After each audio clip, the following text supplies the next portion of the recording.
وعلیکم السلام ورحمۃ اللہ وبرکاتہ۔ فضیلت الشیخ نعیم صاحب، ان کا سوال ہے، فرماتے ہیں کہ ایڈوانس پیسے دے کر ریٹ کم کروانا کیسا ہے؟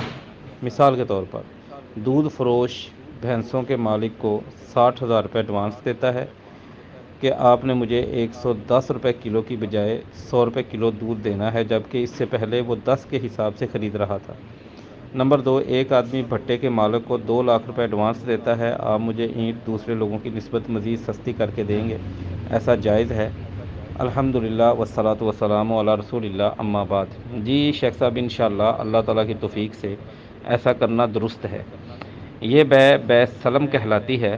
بے سلم کی تعریف اور ڈیفینیشن ہے، ہوا شراء عاجل بعاجل۔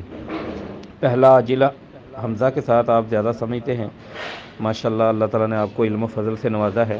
دوسرا عاجل عین کے ساتھ ہے کہ بے سلم کی تعریف یہ ہے کہ خریدنا کسی جلدی چیز کو ایسی چیز کے ساتھ جو دیر کے ساتھ جس کی ڈلیوری ہونی ہے، تو بعض دفعہ بندہ اس طرح کر لیتا ہے، یہ بے جائز ہے، اس کی گنجائش موجود ہے۔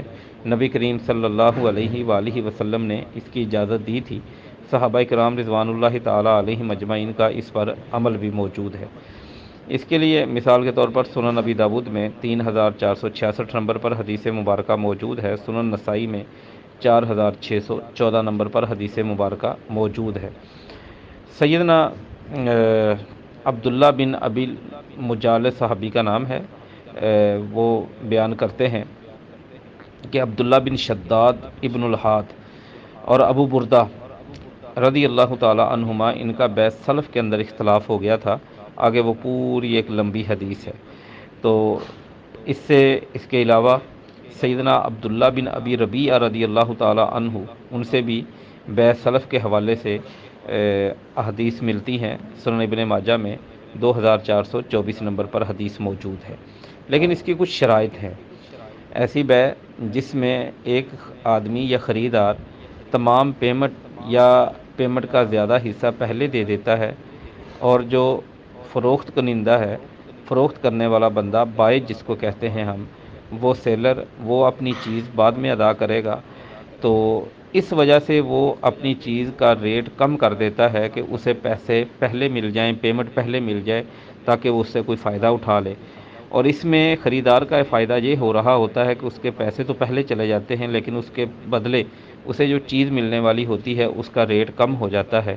تو اس میں کچھ شرائط ہیں، وہ شرائط کون کون سی ہیں؟ موطا امام مالک کے اندر روایت ہے، نافع روایت کرتے ہیں عبداللہ بن عمر رضی اللہ تعالی عنہما سے، وہ کہتے ہیں لا باس بأن یسلف الرجل الرجل فی الطعام الموصوف، کہ اس بات کے اندر کوئی حرج نہیں کہ ایک آدمی دوسرے آدمی سے بے سلم کرے، بے سلف کرے۔ بے سلم بھی بے سلف بھی دونوں ایک ہی بے کے دو نام ہیں۔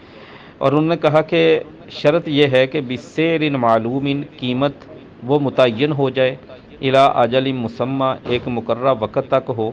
تو یہ اگر اس چیز کا تعلق کھیتی کے ساتھ ہے یا کسی پھل کے ساتھ ہے، تو پھر تب یہ والی چیز ہے کہ وہ پھل ایسی کیفیت سے نکل چکا ہو جو جسے آفت کا اندیشہ ہو یا آفت کا خطرہ وغیرہ ہو۔ صحیح مسلم کے اندر اس مسئلے کو بڑی تفصیل کے ساتھ بیان کیا گیا ہے، 1604 نمبر پر، اور جامع ترمذی میں 1311 نمبر پر۔ عبداللہ بن عباس فرماتے ہیں رضی اللہ تعالیٰ عنہما، قادم رسول اللہ صلی اللہ علیہ وسلم المدینہ والناس یسلفون فی الثمر، جب نبی صلی اللہ علیہ وسلم مدینہ میں آئے تو لوگ بے سلف کیا کرتے تھے یا بے سلم کیا کرتے تھے پھلوں کے اندر، اور وہ بے اس طرح تھی کہ لوگ جو خریدار ہوتے تھے وہ پیسے ایڈوانس دے دیتے تھے، کبھی 2 سالوں کے، کبھی 3 سالوں کے۔ لوگوں نے ان کو منع کر دیا، بھائی یہ کیا کر رہے ہو تم، ایسے نہ کرو۔ تو پھر بات نبی صلی اللہ علیہ وسلم تک پہنچی، آپ نے فرمایا من اسلف سلفا، جو بندہ بے سلم بے سلف کرے اسے چاہیے کہ فل یسلف فی کیل معلوم، وہ پیمانہ بالکل متعین کر لے، کس ماپ کی اس نے چیز، کس پیمانے کے ساتھ ماپ کر اس نے وہ چیز لینی ہے۔ وزن معلوم، اگر وزن والی چیز ہے تو وہ بھی متعین کر لے کہ وزن کتنا ہونا چاہیے۔ الی اجل معلوم، اور وہ وقت وہ مدت بھی متعین ہو جائے، یعنی جس چیز کی اگر وہ کر رہے ہیں تو اینٹ، اگر وہ بندہ ایڈوانس بھٹے والے کو پیسے دے رہا ہے تو ایسی صورت کے اندر اینٹ کی کوالٹی متعین ہو جانی چاہیے، ریٹ متعین ہو جانا چاہیے، وہ ساری چیزیں جو جھگڑے کا باعث یا فساد کا باعث یا لڑائی کا باعث بن سکتی ہیں، وہ تمام چیزیں کھول کے واضح طور پر بیان کر لینی چاہیے، پھر بھی یہ بے درست ہے، واللہ تعالیٰ عالم۔